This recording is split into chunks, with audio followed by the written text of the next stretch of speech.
Real politics now, and is this the beginning of the end for Menendez Gate? One of the women who had previously claimed the New Jersey senator paid for sex with underage prostitutes in the Dominican Republic has now recanted and said she was paid by a lawyer to make the accusations. The woman's claims, first reported by a conservative website, also uncovered potential ethics questions related to Menendez's relationship with a Florida donor. Those ethics questions remain under investigation. Menendez has denied any wrongdoing. The conservative website, The Daily Caller, says it is standing by its reporting. First question, is this the end of the prostitution aspect? Unless there's just a massive chunk of evidence that comes through. Is this the end of the did he sleep with a prostitute portion of this or not? Yeah, I'm not sure, because what do they say in politics? Always follow the money.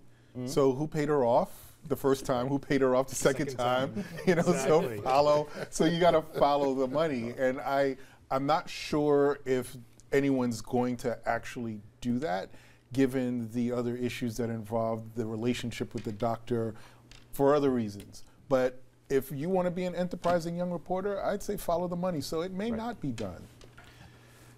I think you made an interesting point that the Daily Caller, who broke the story, they're still standing by their story. Mm-hmm. They have not backed off that story. In fact, they're even saying that the woman who now has come forward to say that she didn't sleep with Menendez, that's not the same woman that they originally had interviewed. So that alone tells me there's more to the story. Do I believe it happened? Absolutely. Absolutely. There's something there. Happened, right? Something's trying to be covered up here. They just haven't figured out exactly maybe what that is. How has Menendez handled this, to your mind, so far? I mean, has he followed the textbook in terms of dealing with a scandal? Sure, he's denying it. Sure, he's definitely following the textbook. He'll deny it until somebody brings some harder proof that he can't run from.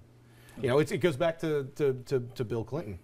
You know, he denied Monica Lewinsky until he couldn't any longer, and Menendez will take the same path.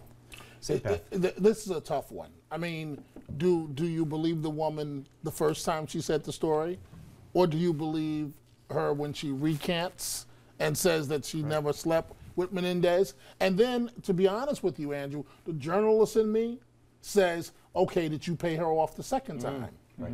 Did somebody get to her and pay her to recant this story? Are you lying then, or were you lying then, or are you lying now? You know, right. So I mean, and the whole connection is a big money person in the DR. So the whole concept of being able to get to someone to pay them off, and maybe there isn't the paper trail that you would need to follow up. It's definitely believable. And oh, by the way, the ethics questions remain. So and those plane flights, what he repaid $58,000 to this doctor. Something like 68% of his net worth, or something like that, in those payments. That's another sticky question. Let's stay in New Jersey and somebody else who would like to be in the U.S. Senate. Newark Mayor and Senate candidate Cory Booker giving his next to last State of the City address last night. As expected, Booker highlighted his accomplishments as head of New Jersey's largest city. He touted new economic development and new hiring in the police department. He also claimed the city will have budgetary independence in 2013, meaning no additional transitional state aid. Critics, including former Mayor Sharp James, say Booker was exaggerating his accomplishments. Booker's record in Newark has already been called into question by outgoing Senator Frank Lautenberg, whose seat Booker is running for, and by other Democrats who may challenge Booker in the Senate primary. Does Cory Booker get a pass on his record in Newark? I grew up in New Jersey. Newark's, boy, you never expected miracles to come out of anybody's administration in Newark. Do you think he gets a pass? I don't know if does he need a pass. I actually think he's known for doing a decent job in Newark. I actually like Cory Booker as a Republican. I like him. I think he's a. I kind of people don't like him. Well, that's fine. That's fine. But that's what we need. Yeah. We need those politicians and those candidates who can go reach across the aisle and be able to appeal to both parties and run up that middle. Right. But in the meantime, maybe one of you guys can inform me what he's done for the city of Newark. I mean, he sold us a bill of goods that he wasn't Sharp James for years. Sharp James went to jail for corruption. Cory Booker, you got the job. Oprah Winfrey brought you along with Gail, and you're the mayor of Newark. So now, what have you done, Mr. Booker? Well, he stayed out of prison. That's an improvement. That's what I mean. The long shot is, he just strikes me, I'm going to say it, he strikes me as a total opportunist that's looking for the next job at all times. And ask Senator Lautenberg if he would agree with that. Well, I just assume that most politicians are like that because you have to be a little narcissistic to get up in front of a camera and say, vote for me, I'll set you free. You know, you have to be a little narcissistic to say that. But I would say, you know, I think crime's gone down. I think the schools are a bit better. I think there's some attempt at some changes in infrastructure.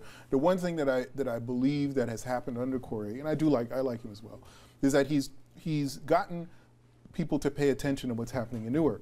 So if you look at what's happening, you know, really? Yeah, I mean, Facebook in 140 invested characters or less. Right, Facebook Right. has given the city $100 million, which they have matched or are about to match, so that they can do some innovative programs with some of the schools. So I think there's movement. He's fresh. He's got some different ideas. He does things a little differently. He's good at being Batman. I mean, you know, rescuing dogs and what are some of the people other things? Too. He's rescued people too. Very, very quickly, buying or selling Cory Booker right now if he was a stock? Would you be buying, buying or selling?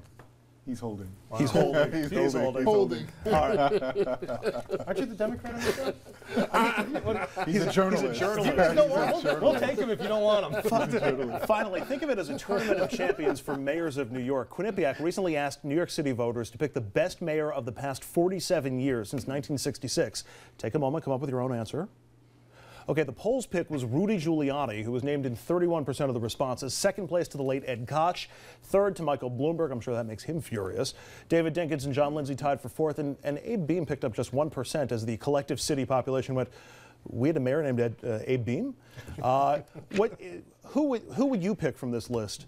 Who do you think's been the most effective mayor of New York? I didn't need a poll to tell me that Rudy Giuliani was probably one of the most effective mayors that city's had in the last 50 years. That city needed some major help. It needed some major overhaul when he took over. And wasn't he hated before 9/11? Weren't people?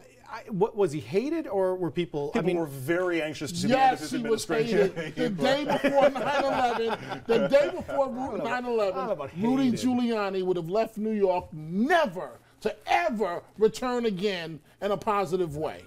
And after 9/11, he did an outstanding job of leading the city. And what people like about Rudy Giuliani is that, I mean, he gave me hell as mayor. I covered him at City Hall every day. And oh, did he give me hell. But from Amadou Diallo to anything you can name. But Rudy Giuliani is very decisive. He, you know, we watch Chris Christie. Chris Christie is a clone, if you will, of Rudy Giuliani. Not a good one, but Rudy Giuliani will tell you exactly where to go and what he thinks of you. Who from that list would you have picked? Would you have gone with your rabbi, Ed Koch? Well, he's not with us anymore, so I can be honest. Koch was a decent mayor up until the corruption scandals. I guess I would go with Rudy. I might have to. What an endorsement! I know. You know what? I would have to go with Dinkins, and I would go with him because of just the moment in time in which he became mayor. Jesse ran for president in '88, won New York, and Dave said, "You know what? We can win New York." He runs and wins in '89. It was post the racial strife of Koch. Now he got into his own racial problems, and it certainly happened at a time when crime was still pretty high.